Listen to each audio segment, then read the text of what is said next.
Saudações, gente bonita, em Goiás, 8h15 da manhã. Não é que nós levantamos tarde, para dizer, a gente praticamente não dormiu essa noite. O que aconteceu foi que, eu não sei se vocês chegaram a ver o discurso do presidente da Bielorrússia, Alexander Lukashenko, mas, cara, se não viram, deveriam. Foi muito instrutivo, foi muito didático, foi muito pedagógico, no sentido de que, vamos falar um pouquinho do Lukashenko? Ai, o último ditador da Europa, blá blá blá. Cara, não vou entrar nesse mérito. O fato é que o Lukashenko, diferente desses imbecis que governam a Europa Ocidental, é um homem muito inteligente e extremamente lúcido, bem informado, capaz, enérgico. Ele faz o que tem que fazer, resolve o que precisa ser resolvido. Perfeito? E é amigo do Putin. Ok. Ele deu uma entrevista onde deixa, entre outras coisas, claríssimo que a Rússia está preparada para a guerra e que a Rússia acredita que vai haver guerra, e em breve. Então isso não deixa a gente animado para dormir. Fui pesquisar, né? Ler jornais russos, ver entrevistas e tal. E aí, claro, a situação de Taiwan. Foi eleito o candidato pró-independência. Com apoio dos Estados Unidos, evidentemente. E deu uma olhada no Oriente Médio. Terceiro dia de bombardeio ao Iêmen. Tem um ditado russo.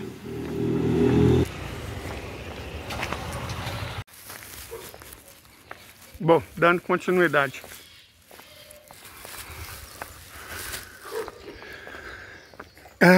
O Lukashenko deixou transparecer que vai haver guerra. Que a Rússia está preparada e que ela não vai fugir dela, não. Como diz aquela música do Renato Russo, se a via crucis virou circo, eu estou aqui. É mais ou menos isso. Certo, então nós estamos tendo embates naquele país, que a gente não pode dizer o nome, né? Embates no Iêmen. E a China está sendo provocada. Então deixa eu dizer uma coisa para vocês. Tem um provérbio russo, como eu estava dizendo, que diz que se você tenta pegar duas lebres de uma vez, você acaba não pegando nenhuma. Faz sentido. Faz sentido. Não dá para pegar duas lebres de uma vez. Tem que ser uma e depois a outra. Agora, os Estados Unidos, o Reino Unido, a OTAN, não estão tentando pegar lebres. Estão tentando pegar um urso, que é a maior economia da Europa, que é maior do que 4 continentes desse planeta, é maior do que a Oceania, maior que a Antártica, maior que a América do Sul, maior do que a Europa. Estão tentando pegar um dragão, que é a maior economia desse planeta. Na verdade, a economia chinesa é maior do que a dos Estados Unidos e do Japão somadas. É uma potência de engenharia e tecnologia, com a capacidade produtiva sem igual nesse planeta. Tem uma população 2 vezes maior do que a do continente europeu, ou do que a soma de todas as Américas mais a União Europeia juntos. Nem preciso falar o tamanho do exército, e tem a maior marinha do mundo. Bom, se já não bastasse tá de olho no urso e no dragão, os Yankees, a OTAN, os sionistas, os anglos, estão também provocando o Irã. Que país eu poderia associar ao Irã? Um mangusto, talvez, né? Um glutão. Sabe aquele animal que em inglês se chama Wolverine, que enfrenta ursos? Então não é uma questão de estar pegando lebres. É animais que ele não é capaz de caçar individualmente. Está apanhando da Rússia. E isso junto com outros 50 países. Está apanhando da Rússia. No Oriente Médio. Está apanhando. E olha que o Irã nem está lutando. São os proxies do Irã que estão lutando. O Irã mesmo não está lutando. Estão apanhando mesmo assim. Ah, mas não sei o quê. Quem está vencendo é aquele país. Porque, né? Já eliminou 30 mil pessoas civis. Por isso está enfrentando um julgamento na Corte Internacional de Haia. Eliminando civis. Crianças, mulheres sobretudo. Mas também médicos, enfermeiras, socorristas, professores, jornalistas, né? Homem mesmo, homem, tá apanhando. As baixas do exército daquilo são estimadas entre 3.500 e 5.000. E eles não eliminaram mais de 1.500 membros homens do exército do eixo da resistência, não. Então na luta homem a homem, eles estão perdendo. E aí tem uma questão interessante, um componente tático, que eu até gostaria de lembrar aqui. O eixo da resistência não tem quartel, não tem usina, não tem porto, não tem aeroporto. O que você pode destruir dele? Ele só tem a vida e a coragem. A coragem, já ficou óbvio que eles não pode ser destruída. Você só pode destruir a vida deles. Agora o outro lado, bom, coragem eles não têm, mas têm vida. E tem aeroportos, portos, usinas de energia, centros de transmissão de energia, quartéis, refinarias, indústrias. Isso eles têm. E você veja, hoje, por exemplo, explodiram a refinaria lá. Deixa eu mostrar aqui para vocês.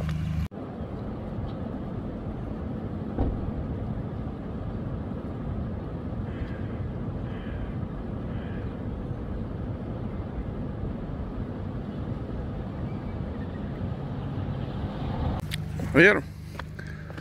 Explodiram a refinaria. Quanto tempo vocês acham que leva para refazer uma refinaria? Consertar? Vocês acham que uma semana é igual consertar um poste de energia? Não, meu filho. Não. E em guerra, numa situação que nenhum navio está indo para lá, e que o país que fornece as peças basicamente para tudo no mundo inteiro, a China, como quem não quer nada, está boicotando, não está fornecendo peça, equipamento, maquinária. Como é que eles vão refazer aquilo? Pode fazer. Talvez os Estados Unidos tenham, o Canadá tenha, algum proxy deles tenha. Mas vai ter que mandar de avião. E os custos são elevadíssimos. Aquilo está gastando 100 bilhões de reais por mês. Certo?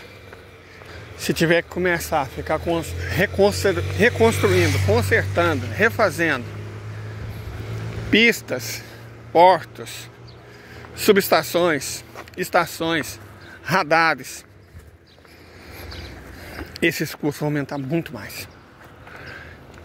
O setor turístico foi destruído. O setor comercial de serviço está no chão. As indústrias estão fechando por uma série de motivos. Não recebe matéria-prima. E a mão de obra ou fugiu, né, porque tem dupla cidadania, ou está no fronte. Então, portanto, não está trabalhando, não tem mão de obra. Como é que eles vão refazer? Como é que eles vão reconstruir? E só está começando. Entendeu? Então, eliminar alvo civil não vence uma guerra. É só genocídio mesmo. E uma guerra é vencida assim. Veja os Estados Unidos no Vietnã. Veja os Estados Unidos no Afeganistão. Um governo, quando luta com uma força insurgente, só ganha se vencer. Completamente. E uma força insurgente só perde se for derrotada. Completamente. Nenhuma dessas duas coisas vão acontecer. Então o eixo da resistência já venceu. Só um momento.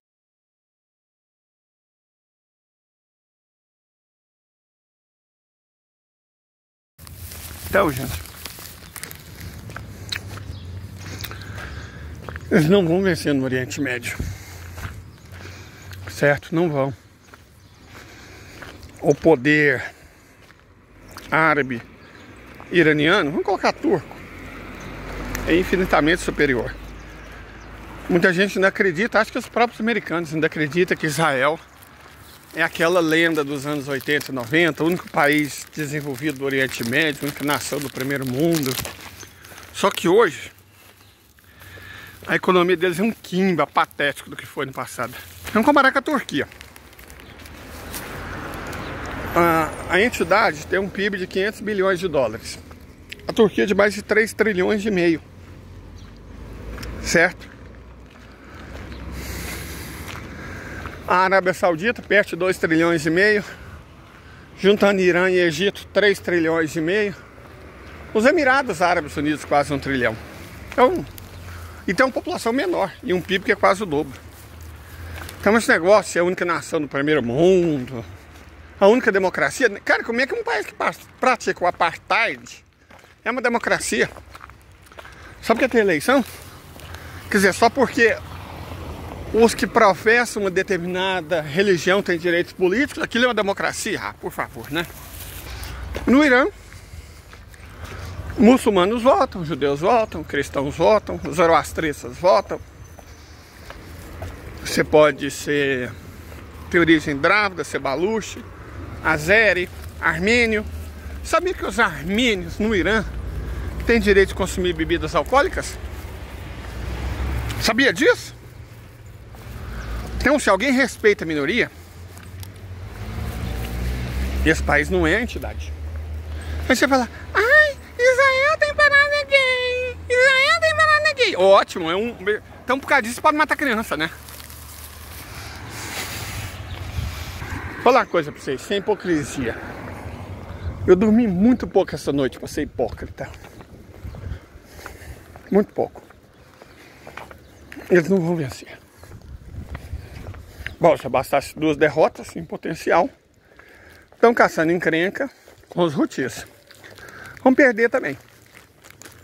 Já bombardearam um porto lá pelo 3º dia seguido. Pode bombardear mais 200. Não vai fazer diferença.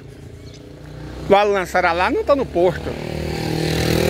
Quem fica escondidinho em quartel são eles. O Al-Nasrallah está nas cavernas, está nos campos, está nas fendas, está protegido, está em bunker. Não vão acertar. Não vão atingir. Vão causar sofrimento para a população que vem de 10 anos de guerra civil e 8 anos de uma guerra contra a Arábia Saudita. Sofrimento aos civis eles causam. Mas no Iêmen já se nasce homem. E mulher tem mais coragem que qualquer homem do Canadá ou dos Estados Unidos. Mulher no Iêmen, mesmo sob bombardeio, não tem que usar fralda pamper, igual soldado do IDF. Entendeu? Não tem como vencer. Vamos perder lá também. Aí você pensa, e agora não só os navios da entidade estão bloqueados, mas conseguiram bloquear também qualquer navio de bandeira, propriedade que traga, leve, transporte ou esteja a serviço de Estados Unidos, Canadá e Austrália e Reino Unido, claro. Quer dizer, a única coisa que eles conseguiram foi piorar ainda mais uma situação muito ruim. Só isso. E agora, bom, o que eles estão planejando? Causar encrenca na China. Deixa eu dizer uma coisa aqui pra vocês. O Al-Nasrallah, um moleque de 10 anos do Al-Nasrallah, tem mais coragem do que um batalhão inteiro da OTAN. Mas eles sabem que são pequenos. Tem que lutar escondido, na moita, com inteligência. Agora a China não é pequena não, camarada. A China é grande, muito grande. Poderosa, imensamente rica. Imensamente produtiva, capacidade de engenharia monstruosa. Ela não é o Al-Nasrallah. E para azar desse povo, Xi Jinping não é o Putin. Putin tem paciência. Xi Jinping não. Xi Jinping não tem paciência. Nem um pouco. Ele tem sabedoria.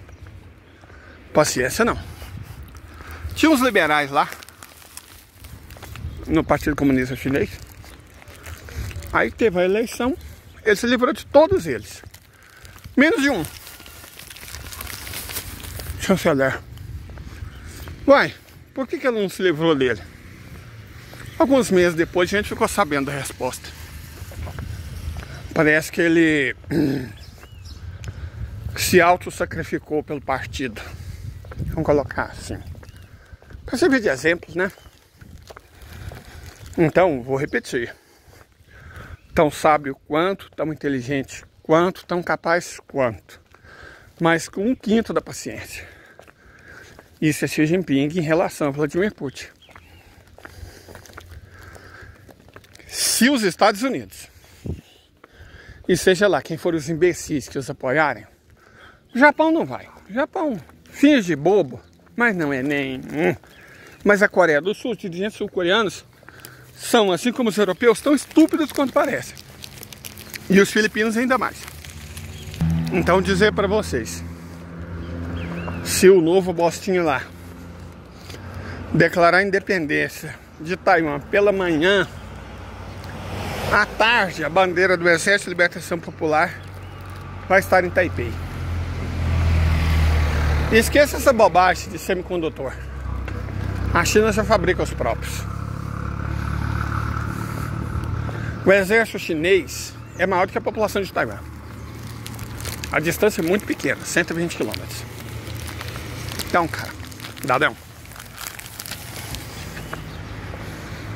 Os Estados Unidos, não é que eles estejam tentando pegar 2 lebres de uma vez. Não. Eles estão tentando pegar um mangusto, um glutão, um urso e um dragão. E você não precisa ser a pessoa mais inteligente do mundo para entender que isso vai dar muito errado. E as consequências disso podem ser brutais. Nós mostramos um vídeo que a gente fez hoje de madrugada, cara. Olha que mais bonito. Cara, adoro esse celular. Obrigado, Samsung. A gente fez um vídeo hoje de madrugada, que eu não estava dormindo, em que eu explico de maneira bastante didática isso. É o vídeo anterior, dê uma olhada lá. Que eu expliquei isso de maneira bastante didática. E vou dizer uma coisa, de verdade, aqui ó. Os Estados Unidos não estão contentes em ir pro buraco, no qual eles já estão, inclusive. Mostrei lá a dívida, 97,4 trilhões de dólares, fora o déficit em transações correntes de 26 trilhões. Quer dizer, eles estão no buraco, mas não são satisfeitos. Eles querem se enterrar nele, junto com os aliados. Mas isso continua não sendo o pior. O pior é que eles querem nos levar junto. A humanidade inteira. A humanidade inteira.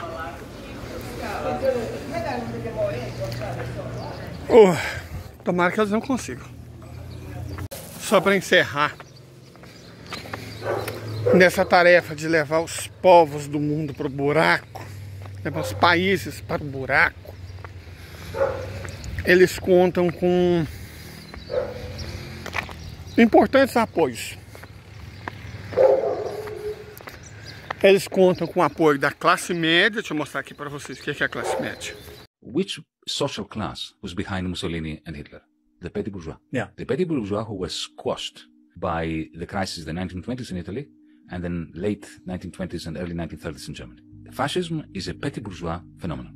It begins not from the working class, it starts from the petty bourgeoisie and then spreads to the working class once the crisis of capitalism begins to deplete industrial workers' jobs. Exactly the same happened after our generation's 1929, which I keep saying happened in 2008. The whole point about liberalism is the celebration of the individual as a source of legitimacy.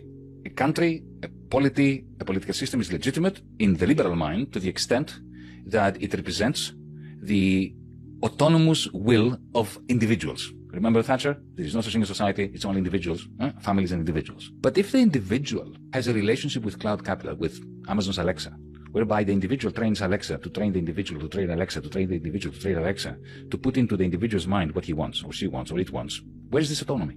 So the marketplace shapes me as a person, as an autonomous liberal individual on whom the whole liberal project is based. But if it's not the market, but a centrally planned system that the Soviet Union would love to have had, because that's what Amazon.com is. It's a centrally planned machine that belongs to one man, who could be Jeff Bezos or could be Joseph Stalin. Then where is the liberal individual in this? Gone. Eles também contam com o apoio das elites governantes, em par com os jovens e os identitaristas. Poderíamos usar como exemplo a Argentina. Mas o calvário da Argentina só está começando. Vamos mostrar um que já saiu. Cara, eu já fui nesse país faz anos, mas fui. Era um lugar massa. Agora, olha o que virou o Equador. As mesmas políticas Temer, Bolsonaro, Milei, olha o que se transformou no Equador. Y olha la explicación de lo que está aconteciendo en Ecuador. Ese abandono estatal es el resultado más visible y más inmediato de las políticas neoliberales que tanto promueven en América Latina en estos días. El Estado chico, dicen. Bueno, es ahí donde te lleva el Estado chico. En Ecuador lo empezó a achicar Lenín Moreno a partir de 2017. Empezó el mandato suprimiendo el Ministerio de Justicia, el del Interior, la Coordinación de Seguridad, el Consejo Nacional de Control de Sustancias Estupefacientes. Todas esas instituciones se fusionaron en un superministerio, como los llaman ahora, del Interior. El presupuesto obviamente se recortó. Le Monde Diplomatique también enumera todo lo que se desmanteló a partir de ese momento: escuela de formación penitenciaria, sistemas de videovigilancia, policía de proximidad, y ya ni hablar de las partidas de sanidad, educación, obra pública, etc. El caso es que entre Lenín Moreno y Guillermo Lasso, con el inestimable apoyo de los medios de información, se centraron tanto en denunciar la supuesta corrupción de la época de la Revolución Ciudadana que se cargaron todos los cimientos del Estado. Y no estamos diciendo que no hubiera corrupción, pero de ahí a desmantelar el Estado sería básicamente como bombardear un país porque dices que hay terroristas o nazis en el país, ahora que está tan de moda esto último. La policía dejó de controlar las cárceles, que pasaron a ser totalmente dominadas por las pandillas. Muchos policías y carceleros fueron cooptados por el narco, ya sea por miedo a ser asesinados o porque sus salarios eran de miseria. Y por supuesto, el narco entró en las más altas esferas del propio Estado, en las instituciones y en las empresas públicas. ¿Se acuerdan por qué Guillermo Lasso disolvió anticipadamente el Ejecutivo y el Legislativo? Para evitar el juicio político. ¿Por qué le iban a realizar ese juicio político? Porque pillaron a un familiar, a su cuñado concretamente, haciendo negocios con la mafia albanesa. Según reveló el digital La Posta, la influencia del cuñado de Lasso en las aduanas habría facilitado a los albaneses todo el asunto del lavado de capitales y el narcotráfico. Claro, cuando la familia del presidente del país está metida en este tipo de negocios, ¿qué le vas a pedir tú a un joven de un barrio popular que ni completó los estudios, ni tiene trabajo, ni muchas proyecciones de futuro? No parece raro que acabe metido en una pandilla.